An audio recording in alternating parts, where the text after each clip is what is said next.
Committing suicide is the most extreme method by which to keep a secret, even if that secret concerns its own keeping. Poetry is generally considered to be a less radical form of secret keeping. Suicide is a subcategory of dying, but so is the tragic death. The death which is not seen coming, the young death, the death which was died in service of. A poem is like a wall, or like a gravestone upon which is inscribed something in service of memory. One will notice that the words secreted and secreted are spelled the same. Secret, from Latin secretus, set apart, withdrawn, hidden, concealed, private, past participle assessor near, to set apart, part, divide, exclude. Secrete, actually a back formation of secretion, from Latin secretionem, dividing, separation, also derived as a past participle stem assessor near, to separate, set apart. When a body is dead, it secretes fluids, most of the more originally important ones all at once, and many more slowly. These things are set apart from the corpse, although this is a funny way to look at it since the process of decomposition is ultimately more about homogeneity, the immutability and transformation of matter, than it is about difference or separation. In this same way, a secret is something which is set apart, hidden from view, and in the case of the secret kept by death, intentional or not, forever lost, no longer set apart, but rather, as in the case of bodily secretions, returned to a form of state and in so doing, lost in entropy, no longer definitive or singular.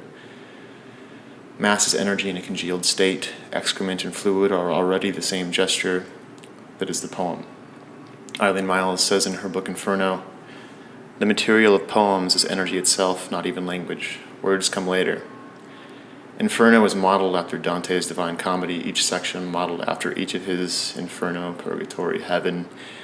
These places are not chronological, they are not gleaned from the same point of view. These are places one might be said to go after death, after secrets and secretions are no longer a concern.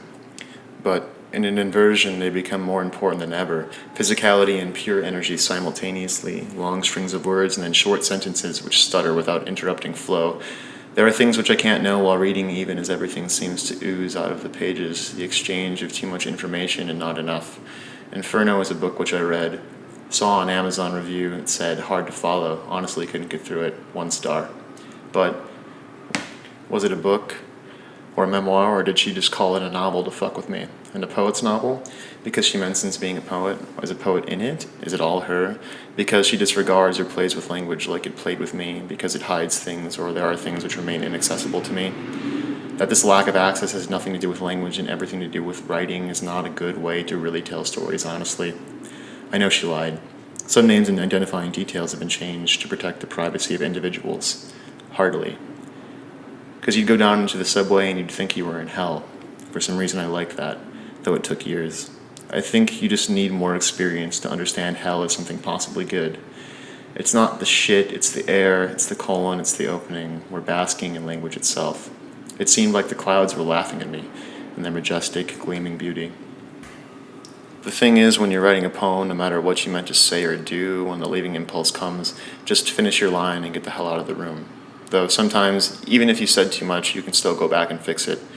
You can actually learn to have grace, and that's heaven. Is intentionality a necessary precondition of a skeleton in the closet? Not the kind you killed. Language's use, words work on us in different ways. Confidences are not squirreled away, known to the author but hidden from her and just as mysterious. Or perhaps the secret is whether or not there actually is one. If I saw a dead dog, I would die like an orphan, thinking about all the caresses that it had received. Dogs are like death. They want bones. Dogs eat bones. As for death, no doubt it amuses itself by whittling them into various shapes, like pens, little spoons, paper knives, forks, ashtrays. Yes, death carves bones as long as silence is golden and words are made of silver. Yes, the bitch about life is that it's not what we think it is, but it's also not the opposite of that. I am trying to tell you. I want to tell you. I remember reading somewhere that Andy Warhol said that either the sea or the ocean was the biggest abstract thing around. I think I agree. Space is too flat. The sky was Yves Klein's first monochrome.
thing is about the sea is that you disappear without a trace. There's nothing left. You can't be found. It is a true disappearance.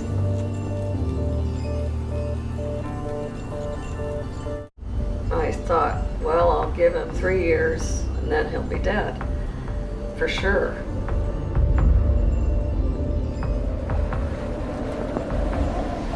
I couldn't stop crying for years.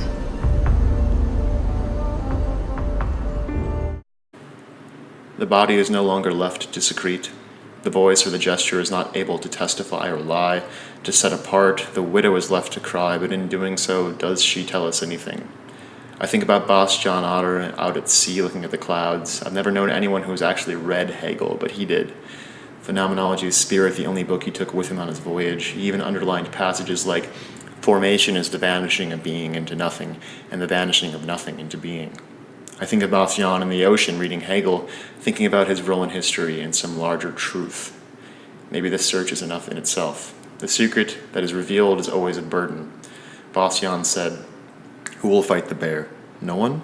Then the bear has won." And I like to think he looked at the sky, at the clouds, and not just the horizon. Eileen Myles wrote a book of poetry only about skies. A cloud is a crack in a life, a prayer of white. Can you see the sky in heaven and the inferno, hell? The poet Alejandra Pizarnik wrote a book of poetry called A Musical Hell less than a year before she died. Pizarnik understood poetry as an absolute demand, offering no concessions, forging its own terms, and requiring that life be lived entirely in its service. In 1972, she is found dead in her flat on September 25th. Her death, caused by an overdose of barbiturates, may or may not have been intentional. Secobarbital, famously used in physician-assisted euthanasia. Night as you leave, give me your hand. Work of Loud Angel, days commit suicide. Why do they? Night as you leave. Good night. The photographer and poet Edward LeVay definitely ended his own life, hanged himself. October 27th, he was 42, wrote a book called Suicide, handed it in to his editor 10 days before, but it wasn't about himself. He wrote his own note. It was about his friend. He recalled from 20 or more years ago. It was talking to himself, talking to me, to you, in the abstracts, implicating us, upping the stakes. Since you seldom spoke, you were rarely wrong. You seldom spoke because you seldom went out. If you did go out, you listened and watched. Now, since you no longer speak, you will always be right. Those who die old are made of the past. Your father exerted his violence on others. Your mother was sympathetic to the suffering of others. One day you directed the violence you had inherited toward yourself. You dished it out like your father, and you took it like your mother. I've never heard a single person since your death tell your life story starting at the beginning. Your suicide has become the foundational act, and those earlier acts that you had hoped to relieve of their burden of meaning by way of this gesture, the absurdity of which so attracted you, have ended up simply alienated instead. Your final second changed your life in the eyes of others. You are like the actor who, at the end of the play with a final word, reveals that he is a different character from the one he appeared to be playing. You died because you searched for happiness at the risk of finding the void. The artist Eva Hesse died of brain cancer in May 1970. She was 34. The impermanence of her materials was contagious. At this point, I feel a little guilty when people want to buy it. I think they know, but I want to write them a letter and say it's not going to last.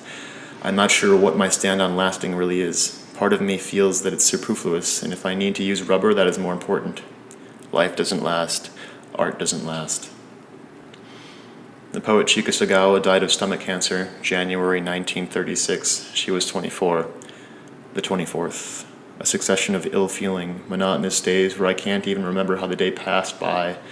Laying in bed staring at the sky, the things that come and the things that have passed all blend into one, and I do not like it. One of the clouds looks like Mussolini's face, and that was funny.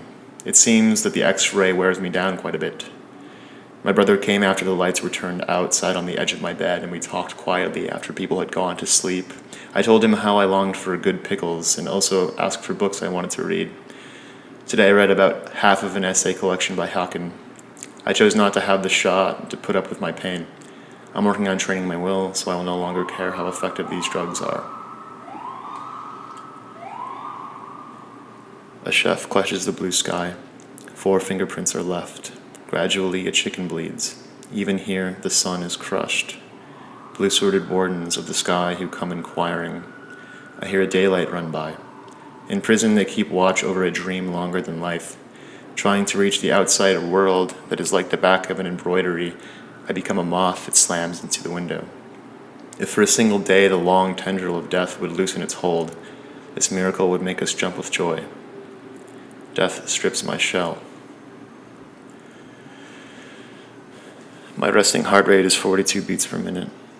I keep having these I'm tired, my heart rate is too slow, in and out kind of moments, like vertigo, no, but not like sexual, but maybe more rotational, but either way reminding me of Bataille. Like maybe I could have a heart attack even though I'm on beta blockers, except all the time, or for prolonged periods. Days. Whose arm is that? Mine. It's in front of me. Drinking a lot of Diet Pepsi, but also chamomile tea. Can't work up the courage to drink an actual coffee like a real fucking adult running on 4 hours. Can't work up the courage to take too much Xanax. Scared I might need more and more, get used to it, withdraw.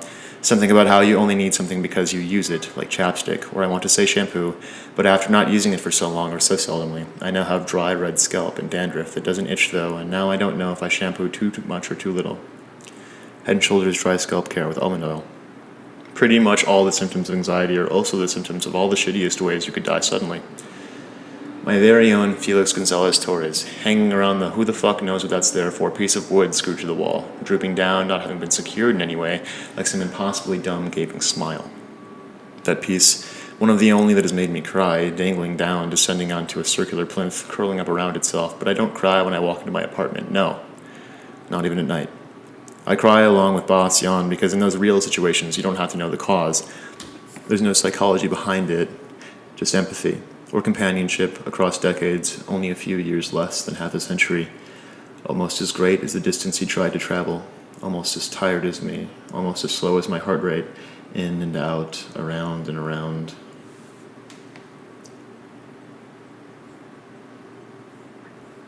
Is it my fault that I still feel empathy while watching Boss Jan Otter's I'm Too Sad to Tell You?